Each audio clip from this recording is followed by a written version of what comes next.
बड़ा सियासी चेहरा है। पार्टी दशकों से अपनी राजनीति हिंदू और हिंदुत्व के इर्द गिर्द ही करती आई है, हर राज्य में, देश में। और अरविंद केजरीवाल भी ये समझते हैं कि अगर हिंदू वोटर एकजुट हुए तो बीजेपी को कोई नहीं हरा पाएगा। इसीलिए वो इस पिच पर अपने अंदाज में तैयारी कर रहे हैं और ऐलान भी कर रहे हैं। पिछली 30 दिसंबर को अरविंद केजरीवाल ने पुजारियों और ग्रंथियों को हर महीने 18,000 रुपए देने का ऐलान किया था। इसके साथ ही ये चैलेंज भी दिया था कि बीजेपी, जहां पर उनके बीजेपी शासित राज्य हैं, वहां पुजारियों के लिए इस तरह की स्कीम लेकर आए। जाहिर तौर पे उम्मीद जगाने की बात है। इसके जरिए केजरीवाल ये साबित करने की कोशिश कर रहे हैं कि वो हिंदुत्व के ज्यादा बड़े पैरोकार हैं। और इतना ही नहीं, मोहन भागवत को चिट्ठी लिखकर केजरीवाल बीजेपी की शिकायत भी कर चुके हैं। ये दाव भी हिंदू वोटर्स का ध्यान खींचने के लिए काफी है। खुद को हिंदुओं का लीडर साबित करने के लिए केजरीवाल अक्सर बड़े फैसले अहम तारीखों को ध्यान में रखकर ले रहे हैं। खुद को हनुमान जी का भक्त बताते हैं, कहने पर पूरी हनुमान चालीसा का पाठ भी करके सुनाते हैं। और जब केजरीवाल अपनी इस छवि को और ज्यादा मजबूती दे रहे हैं तो जाहिर तौर पे केजरीवाल की सोच शायद यही है कि मुस्लिम मतदाता इस बार कांग्रेस की ओर शिफ्ट होता नजर आ रहा है। तो हिंदू वोटर भी अपनी धाक को मजबूत करने की, वहां पर उनकी धाक जमाने की जरूरत है और इसके लिए हर पैतरा इस्तेमाल किया जा रहा है। कहते हैं politics is a game of perception, और अरविंद केजरीवाल इसी गेम को बखूबी समझते हैं और इसीलिए इस लड़ाई को वो हाईटेक अंदाज में भी लड़ रहे हैं ताकि युवाओं तक भी पहुंच बनाई जा सके। और इसीलिए एआई यानी आर्टिफिशियल इंटेलिजेंस का इस्तेमाल भी किया जा रहा है। कुछ ताज़ा उदाहरण आपके सामने मैं रखती हूँ।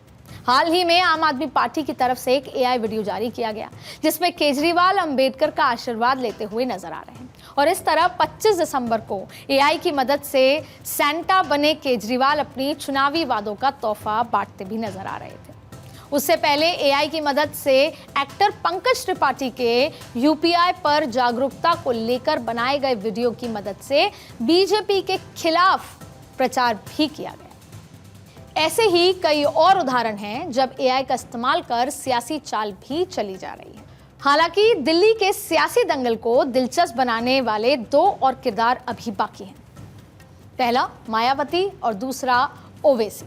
मायावती जहां दलित वोटर के साथ दिल्ली में केजरीवाल का किला हिलाना चाहती हैं, तो वहीं ओवैसी मुस्लिम वोटर को अपने साथ लेकर आना चाहते हैं।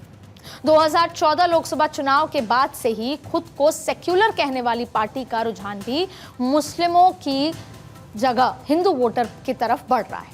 दिल्ली में अरविंद केजरीवाल भी मस्जिद के इमामों की सैलरी बेशक अभी ना दे पाए हों, लेकिन ग्रंथियों और पुजारियों को सैलरी देने का ऐलान कर रहे हैं। यानी मुस्लिम वोटर को लेकर सियासी पार्टियों की तरफ जो उदासीनता है उसको एनकैश करना चाहते हैं ओवैसी।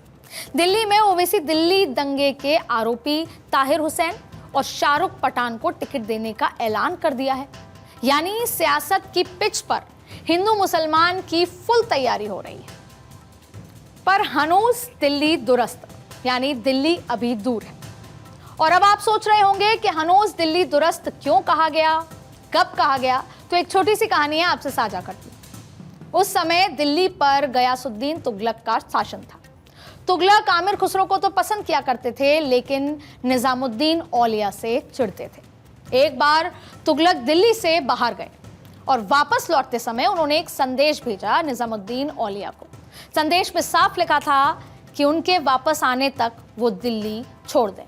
जब ये बात आमिर खुसरो ने सुनी तो उनको तकलीफ हुई और वो दौड़ते हुए औलिया के पास गए और औलिया से कहा कि आपको ऐसा संदेश आया है। औलिया ने जवाब में कहा, हनूज दिल्ली दुरस्त, यानी दिल्ली अभी दूर है। सच में यही हुआ। तुगलक वापस लौटकर दिल्ली नहीं आ पाए और कहते हैं कि रास्ते में ही उनकी दुर्घटना में मौत हो गई। कहने का मतलब ये कि दंगल में दांव तो सभी आजमाते हैं, पर जीतता वही है जिसके पास धैर्य भी हो और दूसरे के दांव की काट भी हो। तो मैं तो यही कहूंगी कि अभी फिलहाल वोटर को दिल्ली के सियासी अखाड़े का दांव पेच भी देखना चाहिए, दिग्गजों को सुनना भी चाहिए, पर मौन रहकर गांधी जी के तीसरे बंदर की तरह।